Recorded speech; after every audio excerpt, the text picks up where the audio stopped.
May magbabalik nga bang guard dito sa Magnolia Chicken Templados at ang tinutukoy natin na itong si Chris Banquero.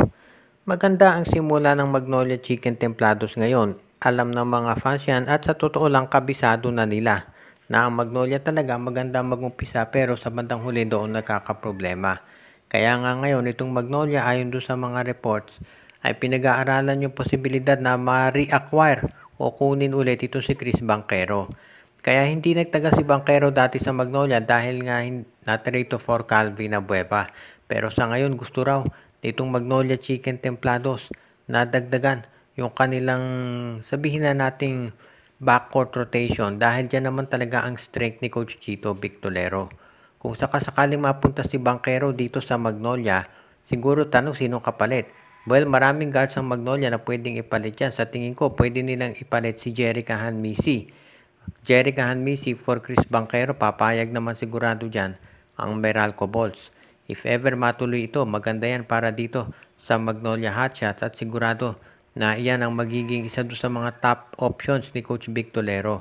Kung sakasakali, for example, maging Baroka, Lee at Banquero yung backcourt nila, nung dati yan ang backcourt ng Magnolia, maganda naman ang naging resulta. Hindi nagka-problema sa playing time, kaya sigurado na iyan ay magiging isa doon sa mga options ni Coach Victolero ngayon. Kung matuloy yan, sigurado na magiging maganda ang performance lalo ng Magnolia dahil si Banquero ay isang two-way player. At if ever, bukod sa pag-trade kay Chris Banquero, meron pa raw isang nagagawin na move itong Magnolia. Depende na lamang yan kung papayag itong Terra Firma Jeep dahil mukhang gusto rin makuha raw ng Magnolia itong si Kay Marcarino. Of course, kinakailangan nila na makakuha din ng permiso muna dun sa Star Horse na siyang bibili dito sa Terra Firma Jeep.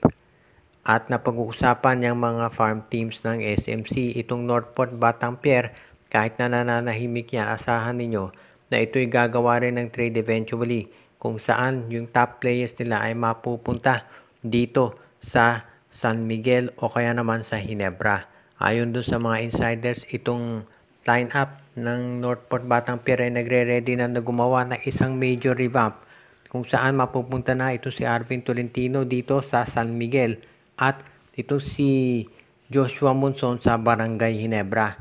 Meron ding posibilidad na yung kanilang big man na si Kate Flores daling dito either sa Ginebra or San Miguel. Depende na lamang yan kung ano ang kanilang mapagkakasunduan.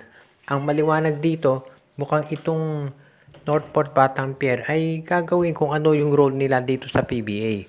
At alam naman natin ang role niyan talaga ay palakasin itong SMC. At mukhang ready na sila na gawin yan regardless kung ano maging resulta nitong Philippine Cup. Sabi nga nung iba, kahit na mag-champion pa ang Northport Batangpier dyan, eventually ibabalik din nila dito o dadalhin sa San Miguel at Ginebra yung mga top players nila dahil yan ang role talaga ng farm team. Ngayon naman, kahit sabihin pa natin na maraming fans ang syempre magdidismaya sa ganyang resulta, well, ganyan talaga sa totoo lamang ang mangyayari. Kaya ngayon, aabangan na lang natin kung ano ang magiging announcement ng Northport Batangpier kapag tinrade na nila ang mga nabanggit na players. Dahil sa ngayon, masisiguro natin na itong Northport gagawin ang lahat para masiguro na mapoproteksyon na nila yung mga players na dadalhin sa SMC. Hanggat hindi nababago yung sitwasyon dito sa PBA kung saan may mga farm teams, asahan natin na magpapatuloy itong ganitong practice hindi lang ng Northport at Terra Firma, kung hindi, maski na rin itong Blackwater Bossing.